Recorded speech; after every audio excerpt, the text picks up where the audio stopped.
Kiara, where are you? I'm getting ready. Okay, I guess I'll tell the viewers what today's show is about. No need. I'm right here. Why are you dressed as Alice? Because Alice in the Wonderland is one of the most iconic parts of cinematic history. I mean, Alice in the Cartoon Land anyway. But Genia will tell us more about that later. That's a funny coincidence, because me and John Ellis were just talking about the economic impact of Disney. Not really. But you should dress up with me. No, we're going to be late for all the important shows. So let's get started with today's episode of IgnitionTV News.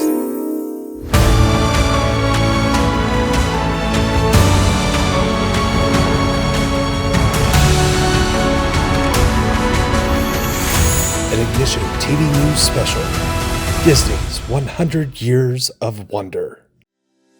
You know we're late, right? You didn't have to make me dress up. But dressing up to learn a subject is so fun. Just say you want to embarrass me. This isn't embarrassing. This is fun. Well, I don't know why you chose Alice in Wonderland as your theme. Because Alice in the Wonderland is one of the most iconic parts of cinematic history, thanks to Disney. I mean, Johnny Depp's alright. Let's go to JNL so he can tell us more about this.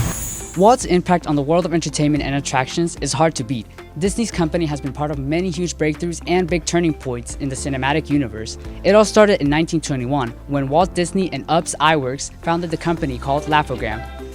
Laugh-O-Gram's breakthrough was the release of Alice in Cartoonland, a short 2 years after the founding of the company. Soon after the release of Alice in Cartoonland, the Laugh-O-Gram studio claimed bankruptcy. Alice in Cartoonland became a hit, giving Walt Disney the opportunity to open shop in Hollywood, creating the Disney Studio. With the creation of the Disney Studio, he went back to creating fairy tale cartoon series. His first series being in 1927, featuring the character of Oswald the Lucky Rabbit. Walt Disney's distributor appropriated the rights to the character. This led to the creation of Mortimer Mouse. That name was later changed to Mickey Mouse. There was 2 silent Mickey Mouse cartoons before Disney Studios' biggest breakthrough, Steamboat Willie. In 1928, that was the first film with synchronized sound and animation.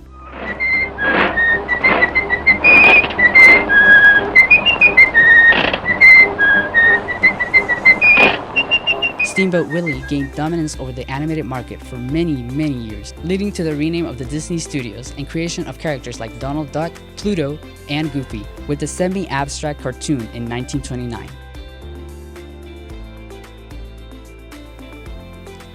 The beginning of Disney can now be seen in modern takes such as Alice in the Wonderland and Me and Mickey. Disney Studios still manages to impress us with new inventions on how they're creating movies and how they manage to replenish old stories. Wow, I didn't think Disney's history would be so interesting. Yeah, they have grown so much. Well, they are a vital part of Florida State's economy. Really? How much do you know? Well, Jonelle knows more about it than I do, so let's go to her. In 1971, the first Disney park opened, being the Magic Kingdom, and exactly 11 years later, Epcot opened, being the second park here in Florida. This has been the biggest economic impact that Florida has seen. Let's go to Mr. Murray, who will talk more about these economic impacts. You know, when it really comes down to it, you've got to look all the way back to when Walt first started looking at the property down here in Florida. Word spread quickly, and when that word started spreading, the economic impact was already starting to be felt here in Florida. You fast forward to today, and the Walt Disney World Resort ultimately, directly and indirectly impacts more than 250,000 jobs. There's $40 billion per year that's ultimately affected by the Walt Disney World Resort, and $3 billion of that goes directly into state and local taxes. So $3 billion from one entity is huge, and that's the easy line that you can draw to when you're looking at Florida and the relationship with the Walt Disney World property. The economic impact that Disney parks and even places like Disney Springs, sponsored by Disney Resorts, are ways that promote the economy here in Florida. All this serious talk is making me hungry, so I'm gonna go to that famous ice cream place. Junelli's is so smart. Smart because she knows all that, or smart because she told you about the ice cream? Both? Well, while you finish your ice cream, let's cut to today's announcements. Students, as we near the testing season here at the end of the school year, it is more important than ever to have your laptops fully charged and ready for the school day. Seniors, make sure you take care of all your obligations as we prepare here for all the fun we'll be having at the end of the year. Are you ready for Grad Bash? If you are struggling to meet the requirement to pass the ELA test for graduation, Ms. Wiggins is offering reading tutoring on Tuesdays and Thursdays in room 4121. For those of you looking to take the ACT, the next test date is April 13th. Registration for the test is due March 8th. Hey Red Devils, do you want to check out the Red Devils Spring Games?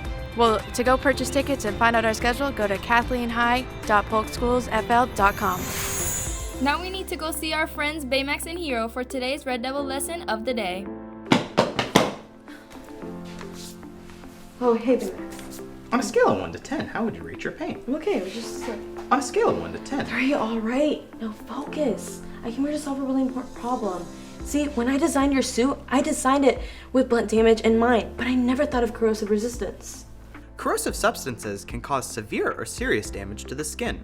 A chemical burn can result from a brief exposure to corrosive substance.